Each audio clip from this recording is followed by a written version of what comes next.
अस्सलामुअलैकुम game changers. दोस्तों, आज की इस वीडियो में मैं आपको एक बहुत ही कमाल की स्टोरी सुनाने जा रहा हूँ। ये स्टोरी आपके अंदर मौजूद काबिलियत को ढूंढने में मदद देगी, आपको आपके विजन को हासिल करने पर मजबूर करेगी और ये स्टोरी आपको खुद पर भरोसा दिलाएगी। ये स्टोरी एक ऐसे इंसान के बारे में है जिसने ये साबित किया कि इस दुनिया में कोई भी काम नामुमकिन नहीं है। ये शख्स 1863 में पैदा हुआ।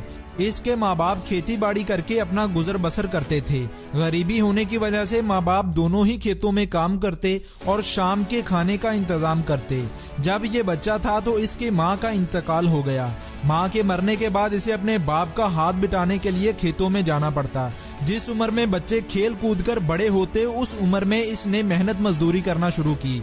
अपनी माँ से बहुत मोहब्बत होने की वजह से ये अकेले बैठकर रोता और अपनी माँ को याद करता। छोटी उम्र में ये लड़का पुरानी घड़ियों को खोलता और फिर से इन्हें जोड़ देता। इस तरह करने से इसका नाम रिपेयरिंग मास्टर रख दिया गया। दूसरे लफ्जों में इसे मैकेनिक कहा जाने लगा और सिर्फ 16 साल की उम्र में ही कारों की एक कंपनी में मैकेनिक का काम भी करने लगा। और अपनी मेहनत, लगन और जज्बे से ये इस कंपनी में इंजीनियर और फिर चीफ इंजीनियर भी बना।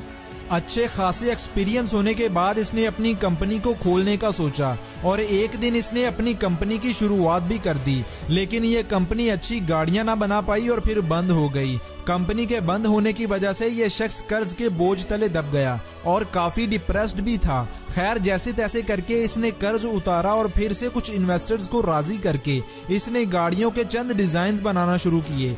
ये भी कुछ खास ना चले और ये आइडिया भी फेल हो गया। कुछ साल बाद इसने एक कंपनी में काम करने के बाद फिर से एक कंपनी को बनाने का सोचा। इस बार इसके पास अपनी पुरानी गलतियों से हासिल किए गए सबक थे और फिर तजुर्बा, और इस बात को लेकर इसने एक नई कंपनी बनाई जिसका नाम दी फोर्ड मोटर कंपनी रखा। इनकी बनाई गाड़ियां और इनके डिजाइन बहुत मशहूर हुए और ये शख्स जल्द ही पूरे अमेरिका में मशहूर हो गया। अब आपको पता चल गया होगा कि मैं बात कर रहा हूँ हेनरी फोर्ड की।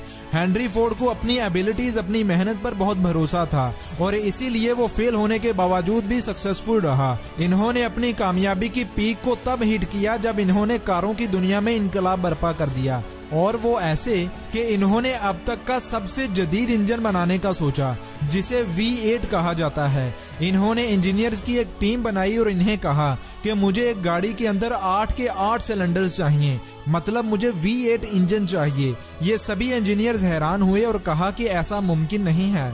हेनरी ने कहा कि इस दुनिया में कोई काम नामुमकिन नहीं है, इसलिए तुम्हें जितना टाइम चाहिए, जितना पैसा चाहिए ले लो, लेकिन इसे मुमकिन बनाओ।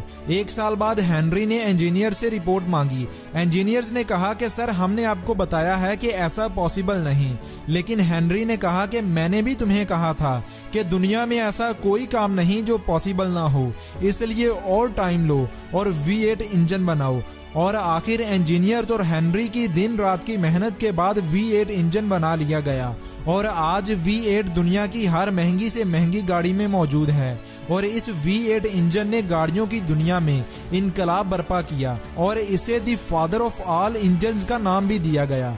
तो दोस्तों, ये थी आज की वीडियो। उम्मीद करता हूँ कि ये स्टोरी आपको पसंद आई होगी और इस स्टोरी से आपको कुछ ना कुछ सीखने को जरूर मिला होगा। अगर वीडियो अच्छी लगी हो तो वीडियो को लाइक और चैनल को सब्सक्राइब करना मत भूलिएगा। मैं मिलूंगा आपसे अगली किसी ऐसी ही अच्छी वीडियो के साथ। इजाजत दें। अल्लाह हाफिज।